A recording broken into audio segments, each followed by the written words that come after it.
पर क्या है, जब हमें चक्रवृद्धि ब्याज निकालना होता है तो हम 1 साल का साधारण ब्याज निकालते हैं, फिर हमें जो मूलधन मिलता है, जैसे मान लीजिए 5,000 है, उसका कुछ परसेंटेज बना, मान लीजिए 5,000 20 रुपये बना, तो हम 5,000 20 रुपये दूसरी बार में मूलधन रख लेते हैं, उस पर सॉल्व करते हैं। लेकिन इस तरीके से सॉल्व करने से अच्छा है कि एक बार उन्होंने क्या किया कि साधारण ब्याज से चक्रवृद्धि ब्याज का सूत्र ही बना लिया।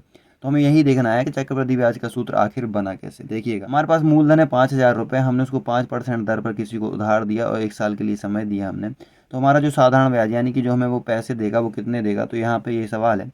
तो साधारण ब्याज का जो सूत्र होता है PRT, यानी कि 5,000 है और यहाँ पर 5% है और 1 वर्ष के लिए है और बटा 100 है। जब हम इसको सॉल्व करेंगे 2 जीरो से 2 जोड़ कर जाएंगे, 25 यानी कि 250 रुपये हमें क्या मिलेगा, ब्याज मिलेगा। 250 रुपये हमें क्या मिलेगा, ब्याज मिलेगा।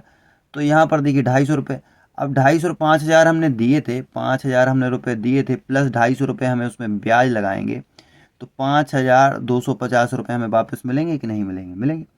तो इसी प्रकार से उन्होंने सूत्र बना दिया। सूत्र बहुत ही सिंपल है। जैसे कि उन्होंने क्या किया कि 5,000 रुपये तो हमने दिए हैं, ठीक है, और प्लस 250 रुपये वो क्या है, उन्होंने क्या कर दिया है, ब्याज दे दिया हमें। तो ये जो 250 रुपये लिखा हुआ है, इसको सॉल्व करने पर ही 250 रुपये आया ना, इसको सॉल्व करने पर।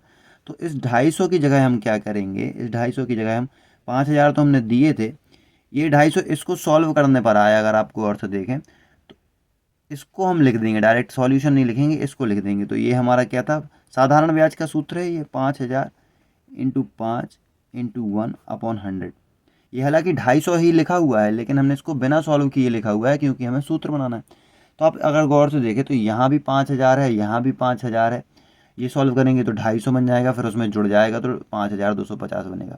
तो देखिए यहाँ पर जो 5,000 है, यहाँ पर 5,000 है, तो इन दोनों में हमें क्या है, ये 5,000 क्या है, प्रिंसिपल है ना, प्रिंसिपल, तो इसको P बोलते हैं। तो ये भी तो P है और ये भी प्रिंसिपल है, दोनों प्रिंसिपल ही तो हैं। तो प्रिंसिपल हमने इनमें से कॉमन ले लिया, प्लस आया, जब इन दोनों को कॉमन ले लेते हैं तो यहाँ पर हमारे पास क्या बचेगा, 1 कॉमन लेते हैं तो यहाँ पर गुणा आएगा, ठीक है, गुणा आएगा, क्योंकि कॉमन लिया है प्लस है, लेकिन यहाँ पर गुणे लगे हुए हैं इसलिए यहाँ पर गुणा आएगा।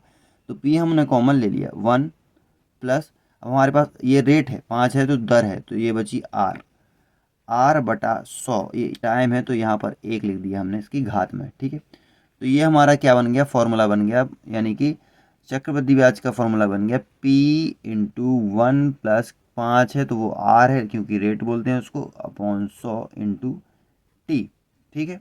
इस प्रकार से उन्होंने चक्रवृद्धि ब्याज का फॉर्मूला बनाया। तो यहाँ पर हमारा ब्याज 250 रुपये निकला था। अगर हम यहाँ से इसको चक्रवृद्धि ब्याज से भी सॉल्व करें तो हमारा कितना है, 250 रुपये ही निकलेगा। देखिए कैसे देखते हैं। तो P है हमारा कितना, 5,000 1 2 3 इंटू 1 प्लस R बटे 100, तो 1 प्लस 5 बटा 100 इंटू T है 1 वर्ष के लिए, ठीक है।